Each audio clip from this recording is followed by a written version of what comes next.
Le Moc, bonjour. Bonjour. Salut. Vous allez bien? Super. Oui. Tout va bien? Alors où est-ce qu'on est ici? Parce que vous connaissez le principe de l'émission Radio Présente ou pas? Oui, on est des fidèles spectateurs de Radio. Ouais, donc vous connaissez pas trop le concept, j'ai l'impression. Vas-y, explique. Radio Présente, en fait, c'est une émission avec des artistes Oui. et un lieu. Donc les artistes, là, pour le coup, c'est vous deux. Ouais. Ok. Et le lieu, c'est ici. Donc c'est un lieu que vous avez choisi. Est-ce que Ouais. vous pouvez m'en dire un peu plus? Alors ici, on est chez Mariste. C'est là où moi je fais toute ma scolarité, mais c'est surtout là où on s'est rencontrés. Ah, donc vous êtes rencontrés ici. Donc vous êtes peut-être dans la même classe ou... Ouais, c'est ça. On s'est rencontrés en Hippocagne en fait. Première année de prépa à lettres. Oui. Ouais, c'est ça. Moi, j'étais pas de Lyon et du coup, je suis arrivé et voilà, on s'est retrouvés dans la même classe. Voilà. Au début, ça n'a pas accroché, mais c'est parce que c'est une histoire de personnalité, je pense. Peut-être parce que c'est un grand con. Mais sinon, franchement, finalement, je me suis rendu compte que j'étais quelqu'un de formidable et lui aussi. On s'est rendu compte que j'étais quelqu'un de formidable, donc tout s'est bien passé. Super. Et du coup, vous m'avez dit tout à l'heure que toi, tu étais encore étudiant et que toi, tu étais prof maintenant. Ouais, c'est ça. Donc étudiant en Sciences Po Histoire, si je dis pas de bêtises. Non, alors en fait, j'ai fait Sciences Po à Lyon. l'IUP, D'accord. Et maintenant, je fais un Master 2 d'histoire contemporaine à Paris 1 pour voilà, un peu compléter mon bagage. Et, voilà. Du coup, comme vous êtes rencontrés en prépa, toi aujourd'hui donc tu es prof et toi tu es toujours étudiant. Et alors pourquoi est-ce que toi tu es prof et toi tu es toujours étudiant? Vous avez un écart d'âge ou tu as fait un choix différent? Oui, c'est ça. C'est qu'en fait, je me suis rendu compte en Hippocagne que voilà, c'était pas une formation forcément qui me plaisait. Et puis en plus, les profs ils m'ont dit dis donc, t'es vachement nul, je pense que tu pourrais pas passer en année supplémentaire. D'accord. Et en année suivante. Et du coup, j'ai rejoint Sciences Po et du coup, j'ai repris en première année. Donc ça m'a fait un an de moins, un an de retard. Mais voilà, finalement, de toute façon, l'âge c'est juste un chiffre. Voilà. Pour toi, c'est 12. Et, donc, ouais. Et moi, en fait, c'est juste parce que j'ai fait, prépa, puis après fac, et puis après boum, prof. D'accord, ok, très très bien. Et depuis tout à l'heure vous me parlez de votre prépa Hippocagne. Et ouais, Hippocagne, c'est ça, c'est la Ouais, prépa ok. lettres en fait. Prépa C'est la lettres, première année ok. de prépa lettres. Première année C'est de super. prépa. C'est une formation qui est assez large en fait, c'est ça qui est intéressant. Et c'est ça qui vous mène à vos vidéos. Exactement. On parle de lettres, Et il vous y a faites un- des vidéos pour un rappel qui parlent essentiellement de littérature. C'est ça, en fait, on fait de la vulgarisation de littérature classique. D'accord, donc C'est la ça. vulgarisation. Ouais. C'est comme ça, c'est le terme que vous employez. Ouais, Ouais. C'est pas de la démocratisation pour vous. Non, parce que démocratisation c'est un mot grec, alors que vulgarisation c'est un mot latin. Et voilà, on préfère les latins.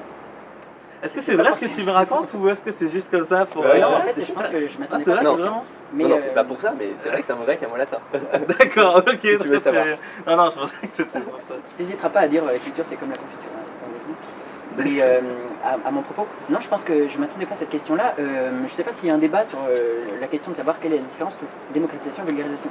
Mais je sais que ce qui nous importe, Bah, en tout pour cas, certains scientifiques, enfin pour des scientifiques par exemple, il y en a beaucoup, entre démocratisation et vulgarisation, ils ne voient pas vraiment la même chose. Faut pas entendre dans vulgarisation le fait de rendre vulgaire. En fait, vulgaire, c'est juste le goût, c'est juste les gens quoi.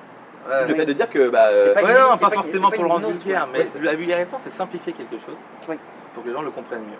Oui. La démocratisation c'est de faire en sorte que les gens s'y intéressent plus. Ah oui, je vois ce mais que le tu veux truc, c'est dire. qu'on peut s'intéresser à quelque chose en partant de quelque chose de simple, pour montrer surtout simple au sens de c'est quelque chose qui concerne chacun. D'accord. Donc déjà à la base, dans notre vie tous les jours, il y a une question simple qui nous amène à un Mm. raisonnement plus compliqué. Par Mm. exemple, là, on a fait une vidéo sur Pascal et Christopher Nolan. Et en fait, Ouais. l'idée c'était que pourquoi donc Pascal parle en fait d'une nouvelle manière de convaincre. Un peu à la manière de Christopher Nolan qui propose Inception, ou l'Inception. Et il dit finalement Pascal il dit ouais on va pouvoir convaincre, la meilleure manière de convaincre c'est en mettant la graine de son idée dans la tête de l'autre. Donc voilà, Pour l'idée, qu'elle se développe toute seule à l'intérieur. voilà. Et donc en fait l'idée de cette vidéo c'était surtout de montrer que on partait d'une question qu'on peut se poser quoi. On a un débat politique et quand on n'a pas trop d'avis sur la question, et ben on sait pas trop, on est toujours convaincu par le dernier qui a parlé. C'est un peu un truc dont on se rend compte quand on n'a pas vraiment un avis sur la question. Et ouais, c'est vrai que c'est une bonne partie de la démarche qui nous intéresse, c'est de poser des questions, de prendre des questions qu'on se pose aujourd'hui, qui sont Ouais. vraiment des questions modernes, et essayer de dire que les gens qui ont vécu il y a très longtemps ont déjà apporté un élément de réponse qui est assez intéressant.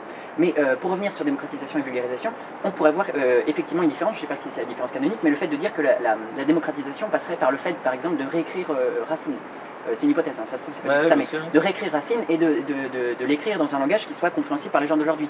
Ouais, Même peut-être, voilà. ça se trouve, avec C'est- un langage c'est- Jones, ouais. comme disent les gens qui sont vieux. Tout à fait, ouais. Et voilà, alors que effectivement, c'est pas la démarche qu'on essaie d'avoir. La démarche qu'on essaie d'avoir, c'est plutôt la vulgarisation au sens où on essaie de donner les clés de lecture qui font que du coup les gens arriveront à lire Racine dans le texte, mais comprendront un petit peu ce qu'il essaie de dire.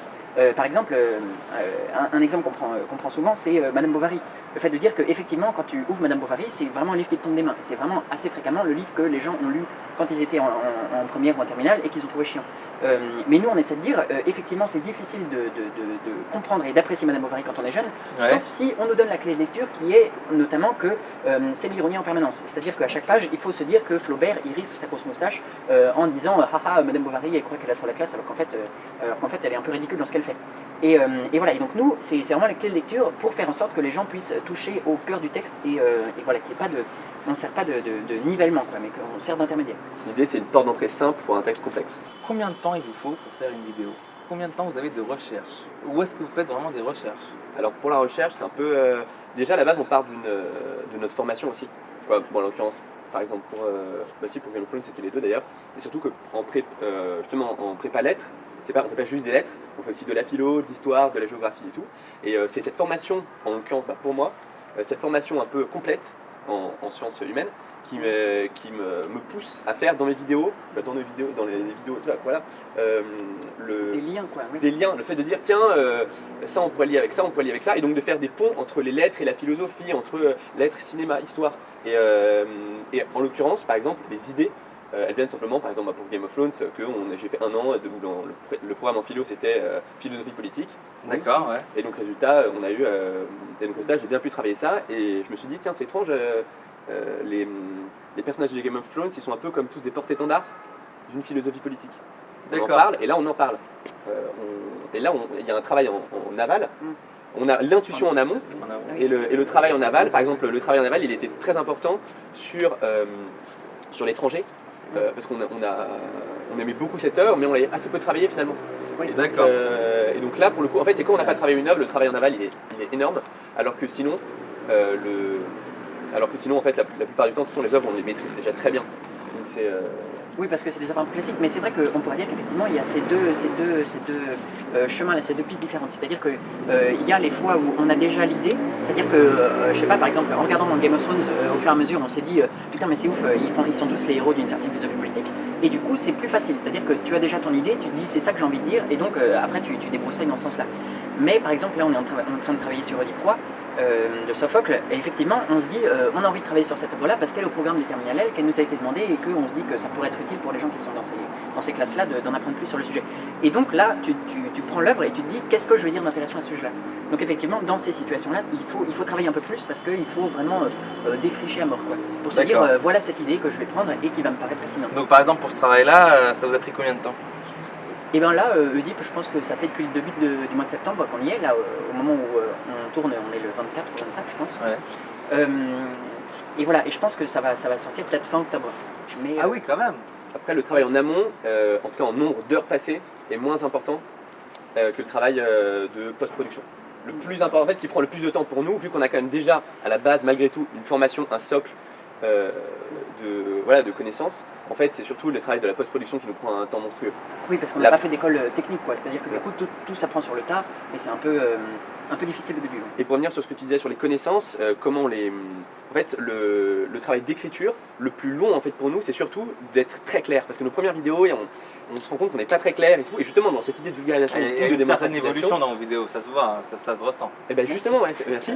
Et le travail, en fait, c'est de se dire, putain, il faut qu'on soit beaucoup plus clair, il faut que quelqu'un qui voit la vidéo, en fait, il retienne quelque chose à la fin. Et comment est-ce qu'on retient quelque chose? C'est pas seulement en faisant des trucs drôles, des blagues, où le mec va retenir la blague, sinon il va retenir que la blague. L'idée, c'est que si on est très clair, en fait, à la fin, le mec, il comprend une idée, et il part avec un nouveau truc qu'il met dans son petit bagage, qui va le travailler, et voilà. Oui. D'accord. C'est ça, par exemple, pour Don Juan, qui est une vidéo très vieille et qu'il ne faut plus regarder maintenant parce qu'elle est un peu grossière, et ben, mais voilà, qui montre un peu d'où on vient, on essaie de dire comment dire, le libertinage de Don Juan, c'est pas un libertinage sexuel, mais c'est un libertinage d'idées. Et voilà, et à chaque fois on essaie d'avoir une idée. Pour Madame Bovary, c'est qu'il y a de l'ironie en permanence, etc. Et ça parle des différents types d'énonciations. Et pour Andromaque, par exemple, ce qui est intéressant, c'est de constater que c'est exactement comme les origin stories des Marvel. C'est-à-dire que, par exemple, quand tu vois l'histoire de Spider-Man, tu sais très bien qu'il va finir par être piqué par une araignée radioactive et que du coup, il va développer des super pouvoirs. Bon, ça, c'est pas l'histoire qui t'intéresse, c'est surtout la manière dont c'est raconté. Et du coup, finalement, l'histoire d'Andromaque, eh ben, les spectateurs de Racine, ils la connaissaient très bien. Et pourtant, ce qui leur intéressait et ce qui les passionnait, c'était le grain de sel de Racine. Si on parlait un petit peu plus d'œuvres contemporaines, qu'est-ce que vous lisez? Quand je dis contemporain, on lit ouais, pas. contemporain, On est des plutôt moderne. Là, je suis en train de lire L'Orée interne de Silverberg. Alors, je suis pas très contemporain en fait. Je crois que le mec est mort. Mais il est né, c'est dans les années 70 qu'il écrit, donc c'est hyper bien. C'est de la science-fiction. Ouais. Voilà. Mais après, en fait, ce que je fais souvent, c'est que je me lis entre deux classiques un peu costauds et surtout des Mais trucs qui pourquoi, demandent. alors, pourquoi le classique vous pensez vraiment que le classique était meilleur que ce qui se fait En aujourd'hui? fait, alors classique, c'est une notion, d'ailleurs moi je pense qu'on va faire un TK vidéo dessus, c'est une notion qui est assez étrange parce que en fait classique ça veut juste dire qui est enseigné en classe. Ça veut dire ça, D'accord, moi je l'entendais C'est-à-dire pas qui dans enseigne à cette l'école. oreille-là. Et en fait donc c'est avant tout quelque chose de social en fait, c'est la classe dominante, ça veut dire qu'il va dire ça c'est classique, ça c'est pas classique, et ça pose des vrais problèmes, hein. Parce que par exemple, est-ce que Harry Potter c'est un classique? Bah il semblerait qu'aujourd'hui de plus en plus, parce que Harry Potter c'est quelque chose qu'on transmet à ses enfants. Là aujourd'hui les nouvelles générations qui lisent Harry Potter, ils Donc le découvrent mot Harry Potter. classique n'est pas forcément temporel? Temporel, il est à la fois social et temporel. Une œuvre classique, je pense que si on devait la définir, c'est une définition compliquée, mais ce serait de dire que c'est quelque chose qui est adoubé par le public et les instances, les instances de élites, légitimation, ouais. donc les élites, on va dire, public, élite, et en plus qui tient dans le temps. Donc c'est un triple facteur, parce qu'on se rend compte qu'il y avait des œuvres, en travaillant un peu, par exemple moi j'avais un peu un cursus universitaire, et on se rend compte qu'il y a des œuvres qui étaient ultra connues à une époque et qui sont complètement oubliées aujourd'hui, mais les auteurs, Hardy, au XVIIe siècle par exemple, où il y a plein d'auteurs qui étaient ultra connus à une époque, et maintenant mais tout le monde s'en fout. Ouais, Et on a oublié, en fait, le fait que ce soit adoubé par le public, que tout le monde dise mais c'est génial, par exemple aujourd'hui, il y a plein d'auteurs que les gens adorent, tu vois, Almini Nothomb, tout ça, et même la critique dit que c'est bien, mais ça suffit pas en fait, il faut aussi que ça tienne dans le temps. Et donc c'est ces D'accord. trois facteurs qui font que c'est un classique. Donc est-ce qu'un classique c'est mieux? Le fait que ça ait duré dans le temps, ça pourrait laisser entendre que oui, mais pas toujours, parce que ça peut être des questions politiques simplement aussi. Mais c'est surtout que moi en tout cas les œuvres qu'on m'a transmises, c'est des œuvres aussi qui sont un peu qui aussi témoignent d'une autre manière de penser le monde, D'accord. d'une manière de voir le monde, parce que si c'est des œuvres qui sont aussi vieilles simplement, et vu que c'est vieux, c'est des personnes qui pensaient pas du tout le monde de la même façon que moi. Donc quand je lis un classique, je rencontre quelqu'un de très différent, un peu comme quand je fais du covoiturage. D'accord, C'est-à-dire que ok. dans ma vie de tous les jours, non mais ça, dans ma vie de tous les jours, je me balade, ok, en fait je vais rencontrer que des gens qui pensent comme moi. Parce que j'évolue dans un monde, c'est logique, hein, c'est les lois sociales, simplement que je me balade, j'ai ma famille, ils pensent comme moi parce qu'ils sont dans le même milieu que moi, mes amis Ouais. finalement, grosso modo, sont dans le même milieu que moi, mais quand je fais du covoiturage ou quand je lis un bouquin classique, je dois faire cet effort de dire, ok, le mec est hyper bizarre quand même, il pense comme ça, c'est bizarre, pourquoi? Mais il est hyper sympa, quoi, je sens qu'il y a un truc. D'accord, parce que tu penses que dans les œuvres contemporaines on ne peut pas le voir ça. Si. Je veux dire, c'est que là au moins, déjà, j'ai l'exotisme. Quoi, de dire, c'est comme si tu allais hyper loin. Sauf que tu veux pas hyper loin à l'autre bout de la planète, tu vas hyper loin à l'autre bout du temps. Dans ton salon. Tout à l'heure on parlait de Michel Houellebecq Ouais, c'est vrai. avant de tourner. Dans ses œuvres à Houellebecq, t'as pas l'impression de voyager dans le temps? Alors moi, je suis pas un grand lecteur de Houellebecq du tout. D'accord. Mais par exemple, alors, pour prendre un auteur contemporain que j'adore, Daniel Pennac. Ouais. Oui, bien sûr, non, mais il n'y a pas de... Comment dire? Il y a des œuvres contemporaines, bien sûr, évidemment, qui sont d'une extrême qualité, qui sont géniales. Ouais. Par exemple, Pennac, moi j'adore. Mais c'est vrai que ce qu'on a, on va dire, dans un... Il n'y a pas une supériorité du classique, c'est absurde de dire ça, parce que justement, comme je l'ai dit, c'est quelque chose de complètement relatif. Mais même s'il y a quand même des qualités. Bref, toujours est-il que ce qui est intéressant dans un livre classique, c'est qu'il m'a été transmis pour D'accord. certaines raisons. Et donc je vais au moins me faire... C'est un peu comme Tu poses quand... la question en fait. Exactement, En c'est gros, comme quand un ami te te dit va voir ce film-là. D'accord. Tu dis bah je te fais confiance. Et bah là c'est un peu toute la société qui me dit va lire ce livre. Ah ouais, qu'est-ce qu'il a d'étrange à dire? Pourquoi il est bien? Pourquoi il est étonnant? D'accord. Et par exemple, Oedipe Et Roi, là. ça part de cette démarche-là en fait. Ouais. Finalement, si on est d'accord, toutes vos vidéos partent de cette démarche-là. Ouais, Ouais, exactement. c'est c'est vraiment, pourquoi est-ce que ce truc m'a été transmis par des quantités de gens depuis, je sais pas, 300 ans ou pour Oedipe Roi depuis 2000 ans. Et vous essayez d'y répondre. Évidemment. Ouais, plus de 2000 ans. Et on essaie d'y répondre, ouais. Et en fait, surtout, on essaie nous-mêmes de nous poser la question sérieusement. Par exemple, pour Oedipe Roi, c'était une vraie question. Parce que, Pierrot est venu me voir avec un est venu me voir en me disant ça me tombe un peu des mains, qu'est-ce qu'on va dire dessus et tout. Puis ensemble, et puis moi aussi je me suis dit c'est vrai que c'est quand même Oedipe c'est quand même un peu costaud, qu'est-ce qu'il y a d'intéressant, pourquoi c'est intéressant. Puis on relit la pièce, on se dit putain c'est quand même dingue cette histoire. C'est l'histoire d'un mec, c'est l'enquêteur. Parce que Oedipe c'est pas seulement l'histoire d'Oedipe, hein, le mec qui tue son père, nique sa mère, voilà. Ouais. Non, Oedipe c'est l'histoire d'un mec qui est l'enquêteur. Il enquête. Il y a un problème à Thèbes, il y a la peste. Pourquoi? Je suis l'enquêteur. Et en fait, à la fin, ils se rendent compte que c'est lui le criminel. C'est quand même stylé.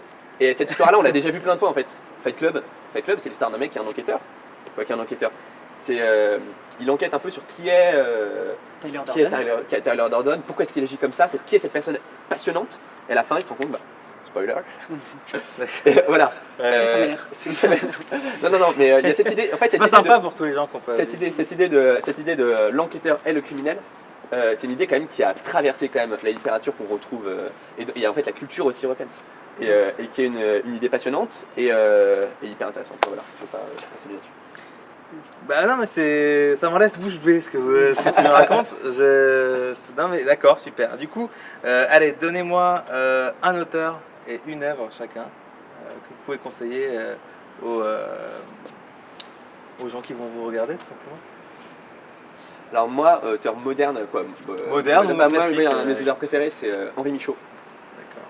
Donc son œuvre, l'œuvre que j'adore s'appelle La Nuit remue. C'est un recueil de poèmes. Donc c'est assez spécial. Et c'est génial. C'est assez dur. C'est des poèmes assez qui sont assez durs sur voilà, des questions. Pourquoi est-ce que l'homme a l'impression qu'il se balade tout le temps avec une espèce de douleur en lui. Il y a quelque chose qui grouille en l'homme. C'est un peu ça on pourrait résumer la nuit remue comme ça. Et l'autre œuvre que j'adore, sinon c'est Andromaque de Racine, qui est c'est génial. C'est sublime. C'est difficile d'y entrer, je pense, parce qu'il y a tout ce background, je veux dire, de toute l'histoire antique, toute la mythologie en fait qu'il y a derrière. C'est-à-dire que c'est machin, qui aime machin, qui en fait elle est à la guerre de Troie, qui revient. Donc le problème c'est qu'il faut d'abord se munir d'un certain bagage pour le comprendre, mais une fois qu'on est dedans, c'est tellement beau que à chaque fois que je le lis, moi je trompe. D'accord, ok. Et toi du coup? Et c'est un peu difficile de répondre à cette question, mais je dirais que. Et puis surtout, c'est difficile de donner cette œuvre-là sans avoir l'air d'être un vieux con, mais Les Frères Karamazov de Dostoïevski, c'est vraiment un livre qui m'a vachement marqué. Pourquoi l'air d'un vieux con? Parce que ça fait genre, ouais, alors Dostoïevski, moi je trouve ça vraiment trop bien. Et puis en plus, le bouquin fait 800 pages, donc en plus, faut faire genre que t'as pas lu juste le début. Mais moi c'était écrit tout petit, c'est pour ça. Moi c'est une édition pour les gens vraiment très très intelligents. Avec des très grands yeux. Et qui ont des très bonnes lunettes. Et voilà, parce qu'en fait j'ai l'impression que le mec s'est vraiment posé toutes les questions qui turlupinent la tête de tout le monde sur un plan à la fois mystique, spirituel et politique, etc. Et même familial. Je trouve que dans ce livre-là, il y a des trucs, mais comment dire, qui sont d'une fertilité que tu peux ressasser pendant, je sais pas, des millénaires si jamais tu vivais des millénaires. Mais personne ne pourquoi je suis là. Qui utilise encore le mot turlupine? Toutes ces choses-là. Ok, bon super, merci beaucoup en tout cas les gars. Merci on à peut toi. vous retrouver sur votre chaîne YouTube. Et il y a aussi un événement bientôt. Ouais, alors on va participer à Vulgarisator, c'est une conférence, en fait c'est un cycle de conférences quoi. C'est une suite de conférences, une journée qui se donne à l'ENS de Lyon. D'accord. Vous pouvez aller voir ça sur internet, ça se passe en novembre, c'est assez bien. Et en fait ils invitent plusieurs youtubeurs qui ont enfin vidéastes sur YouTube, sur YouTube, d'accord. qui se posent la question de savoir comment est-ce qu'on vulgarise bien. Et voilà, et du coup nous on est là pour la littérature classique, mais il y a d'autres gens qui font la science, etc. Et du coup, C'est gratuit comme événement? Ouais, c'est gratuit. D'accord, tout le monde peut y Enfin, aller. c'était gratuit les années précédentes, donc j'imagine que c'est gratuit. Tout le monde peut y aller, il faut juste s'inscrire. parce qu'il n'y a voilà, pas beaucoup de place, mais voilà. Mais que c'est intéressant. Ouais. Ok, Normalement, oui. autre chose? Le mode vidéo, MOCK. bientôt, l'Oedipe, vous m'avez dit, du coup, c'est ça? Oedipe. Ouais, Oedipe. prochaine vidéo, Oedipe Roi de Sophocle. Voilà, Super. avec un angle d'attaque un peu particulier. Je Voilà, vous laisse donc, découvrir ça. super, merci beaucoup. Merci à toi. très vite. Au revoir. Au revoir.